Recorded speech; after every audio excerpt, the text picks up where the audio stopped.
Mga mami, update tayo sa ating araw-araw na gawain. Naka-ready na yung sasakyan natin, yung kulong-kulong, kasi aalis na naman tayo, biyabiyahe na naman tayo.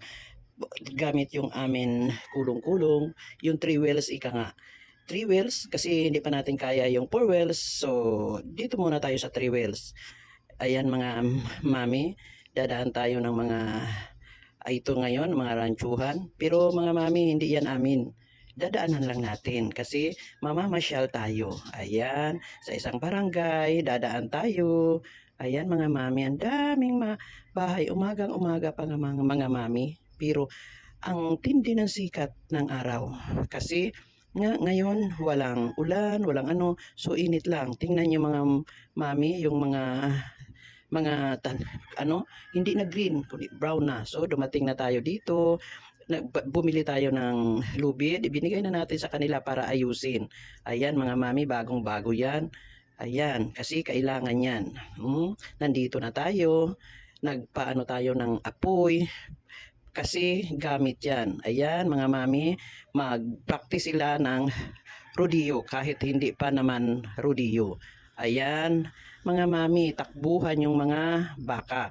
Kasi nga, tatalian sila. Pipili tayo na dadakipin na nila yung mga kailangan natin. So yung iba, hindi naman kailangan, pero nahihirapan sila kasi takbo ng takbo, sumasama yung kailangan nating talian sa karamihan. Yan, kunti lang yan mga mami. Kasi, kumbaga, nag-umpisa tayo. Ayan mga mami. Ayan, takbuhan sila. Ayan, hindi matalian kasi pumapasok yung kailangan natin sa karamihan. Nag-umpisa tayo mga mami kasi noon nang may estudyante ako, halos naubos din yung alaga ko. Yun lang kasi ang bali tulong sa kanila.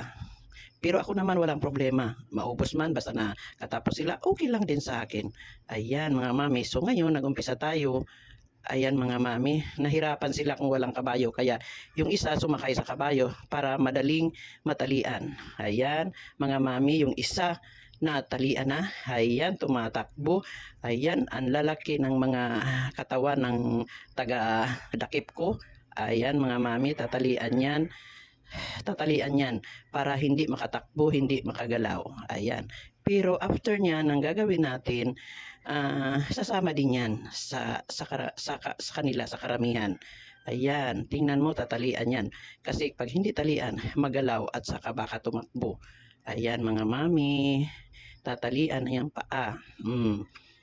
Mga mami, dito, ito ang isang other income ko kasi wala naman akong negosyo. Ayan, nag-umpisa. Mag-uumpisa na naman. Marami ng bawas ito mga mami kasi nga nangangailangan din tayo. Hindi naman tayo pwedeng London doon, London dito kasi hindi na kaya maglundon. Ayan, ilalagay sa malilim. Dadaki pa sila ng iba para pagsama-samahin bago bago yan gagalawin. Ayan. Ayan naman. Sasakay na ulit ng kabayo para dakipin yun. Ang bilis nila, no, mga mare. Nakaano agad, nakadakip agad. Ayan. Tatalian ulit, ilagay sa lilim hanggang maubos. Mga mami, mahirap din yung ganito eh. Ayan, dalawa na ang natalian. Ayan. Dadakip ulit. Sasakay ulit ng kabayo. Mga mami, ganyan lang.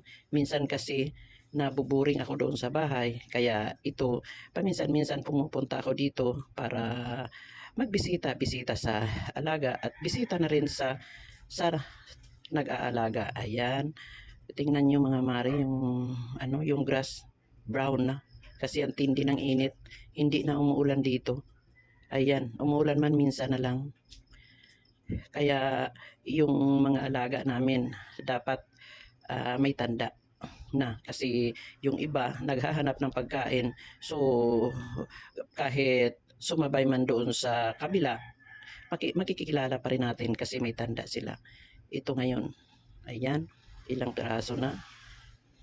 Ayan, nakadakip na naman habang paano pa rin tayo ng apoy para uminit yung pangtanda natin. Ayan, tatalian yan. Ayan, ang lalakas ng mga taga-dakip namin. Ayan, tingnan nyo, ang bilis nila, talagang sanay na sanay. Ayan, akala ng baka matutumba nila yung tao. Hindi. Ayan mga mami, ayan na, tatalian ulit hanggang matapos yan. Kasi lagyan natin ng tanda, magbibigay tayo ng pamorga, injectable, at saka magbigay ng vitamins. Minsan lang ako pumupunta dito. Pag palagay ko stressful ako doon sa bahay, sa trabaho, yan, pupunta ako dito paminsan-minsan. Kasi yung bantay, yung taga-bantay ko, tiwala naman ako, matagal na kasi yan sa amin. Mula pa yung papa nila, mula pa nung sa nanay ko, nung nabubuhay pa yung nanay ko. So sila naman, nandito rin sa amin. Yung iba, ayan, nandito sa akin. Ayan na, tapos na. Tapos na talian. Pero hindi pa palabasin yung karamihan kasi tatapusin muna. Ayan. Ayan mga mami. Ano tayo, hindi pa tapos. Kasi lagyan niya ng tanda. Tatalian ang paa. Kasi magalaw yan eh. Nasanay na kasi ako dito mga mami kasi yung parents ko mayroon din ito. So ako parang other income ko na rin to. So pinagpatuloy ko. Although itong nilagyan ko ng mga baka, hindi ito sa amin. Pare nagre-renta lang ako.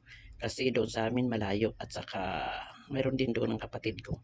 So dito ko muna inilagay sa iba. Ayan. Mga mami, galawan. Ayan. Mayroon pang isa. Ayan. Mayroon pang isang huhulihin. Ayan. Tingnan mo. Ang bilis nila. Sanay na sanay sila. Ayan. Sanay na sanay sila. Dumakip. Ang bilis nila. Gumalaw. Ayan. Lalagyan na ng tanda. Ayan. Tingnan mo. Kawawang baka pero kailangan yan kasi mga mami. Kasi pag nakalabas yan, nakaano sa iba, mag-ano yan, hindi na natin makilala. So para makilala, ayan. Lalagyan natin ng tanda. Kailangan yan mga mami. Para hindi mawala. Ayan. Pagkatapos niyan, magbibigay tayo ng pamorga at saka vitamins. Yan lang mga mami ang ginagawa natin sa paminsan-minsan pag malalaki na sila kasi yung kung maliit pa hindi naman pwede. Ayan mga mami, tingnan nyo, matatapos na yan.